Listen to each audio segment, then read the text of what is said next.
Although honestly, the goal with Sagat is probably going to be to prevent Ryu from boosting. No, that makes sense. But that is actually part of it, because boost wars also entail footsies, which is something I think people should never ever overlook. Yeah. Um, like if you're starting a boost war, it's because you have a threat. If you don't have a threat, you shouldn't be boost warring. Okay, fair enough, Drunk Squid. I cannot prevent you from pressuring yourself. Oh, do you want to switch tables? Nah, I'm switching over to you. Okay. I'm taking the Ryu playmat because it seems appropriate.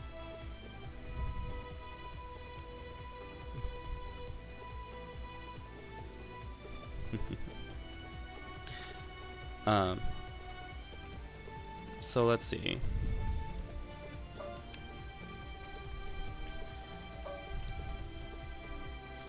Let me pull out the cards of Ryu's that are designed for boost wars. Are these 6 cards. I'll grab Sagat's for reference Sure. for the stream Yeah, I should move these out of the way.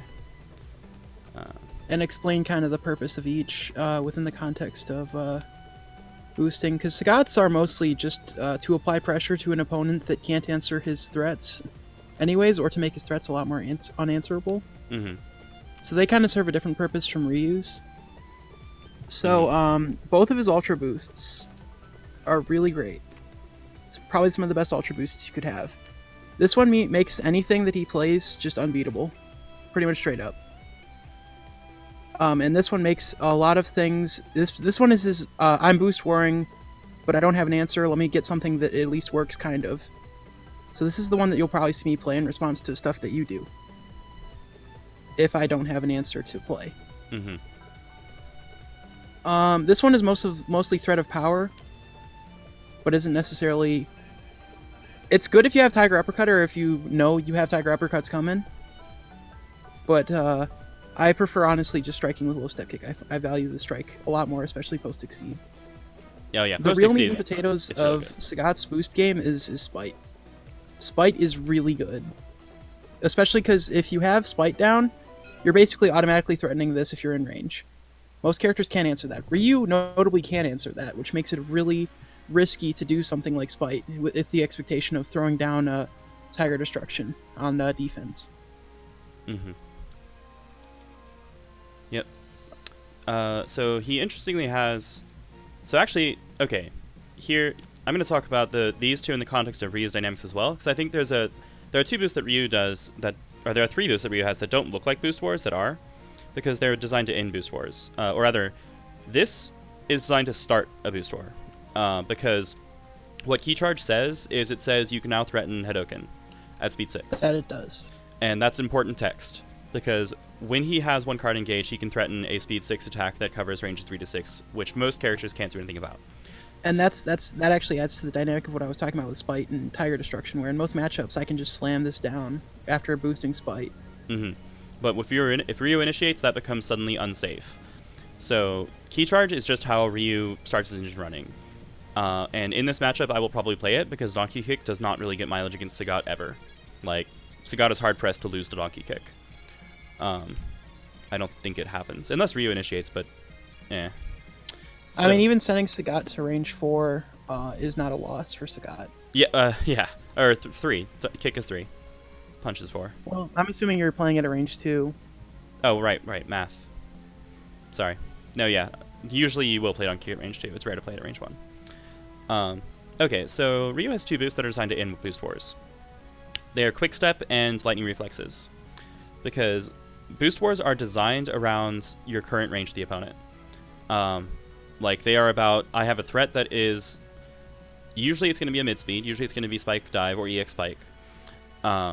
Because that's a thing that or it's Cross. Like, a thing that your opponent can't answer if you have some speed in play.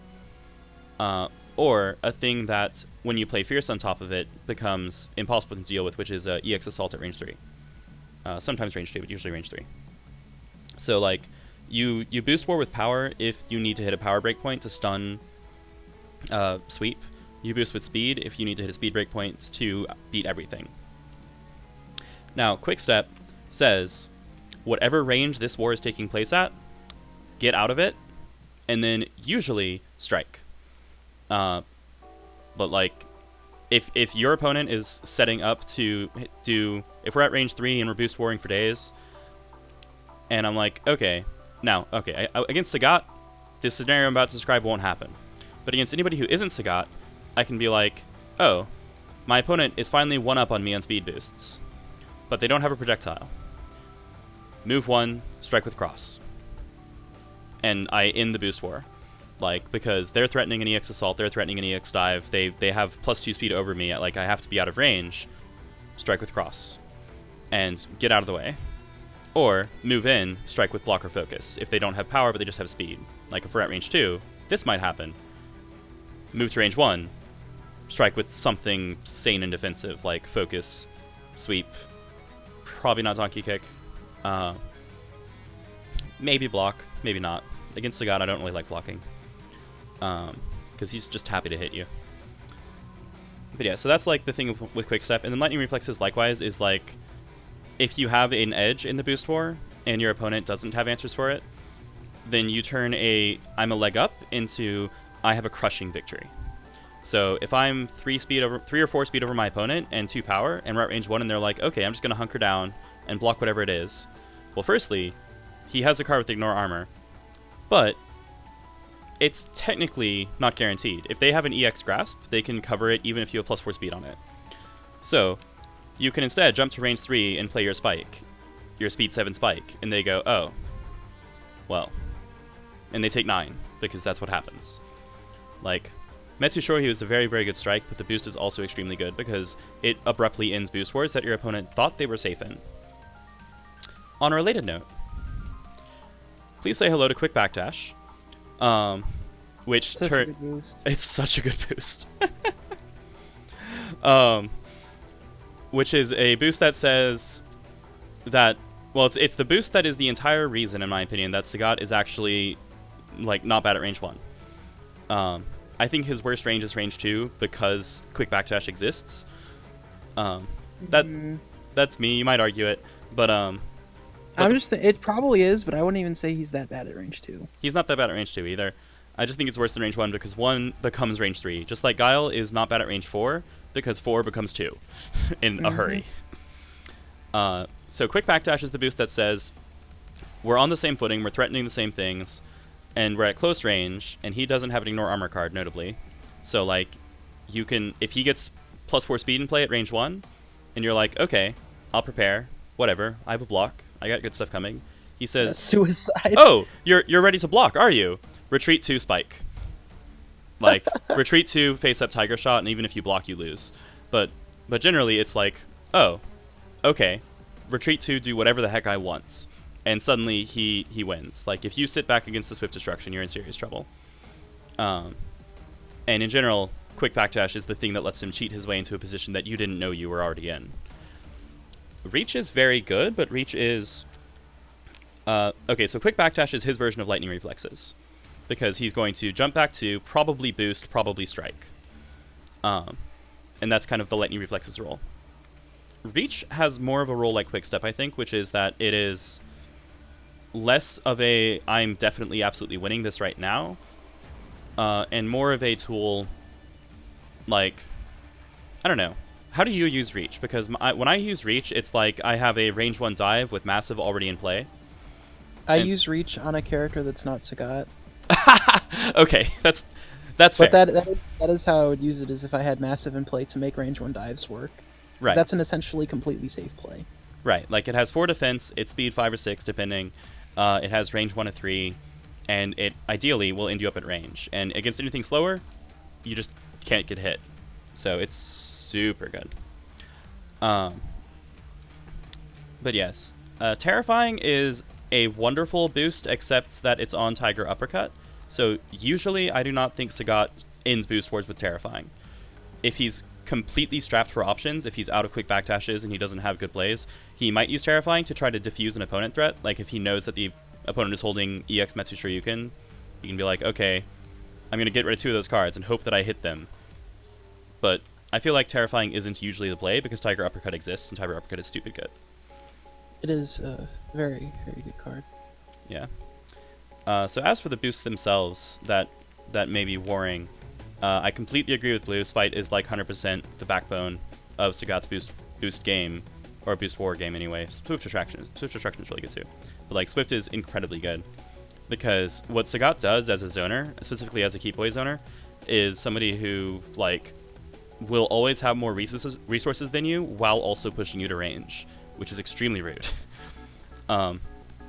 Ryu can actually handle this decently well, but Ryu doesn't get resources out of his boosts. He spends resources on them, but he gets stats. So he threatens to win harder. Swift is a deceptively good boost. On paper, I'm of the opinion that it's the best boost in balanced Exceed. Yeah, there you go. Like, it is incredible, because when you just need 1 point of something, this does the job, and Ryu very often is zoning specifically to make that matter more than anything. Because, like, on defense, if the opponent EX attacks, Metsu Shoryu isn't guaranteed, but with +1 power and speed it is. And also, if with +1 power and speed, it stuns focus. And with +1 power and speed, like, Hadouken does, Hadouken stuns a massive anything, right? And then Mitsuhado crushes Sweep and Focus. Not that it doesn't beat them already, but, like, you basically hit dumb breakpoints with all the things that you want to. And the +1 speed actually matters at least as much, because everyone has 2 copies of Light, which is on Sweep. Everyone has 2 copies of Sweep, which has the +2 speed boost.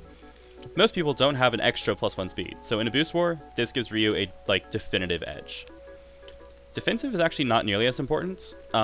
It's a more technical boost that is like, if you're winning the boost war, this gives you an edge to win harder. But usually you want to hang on to Hadouken, because Hadouken is like a very, very good card. Sometimes that 1 armor does matter though. Usually if I'm boosting defensive, I'm doing it to stack more power onto a strike that I've already won, or because I need 1 armor.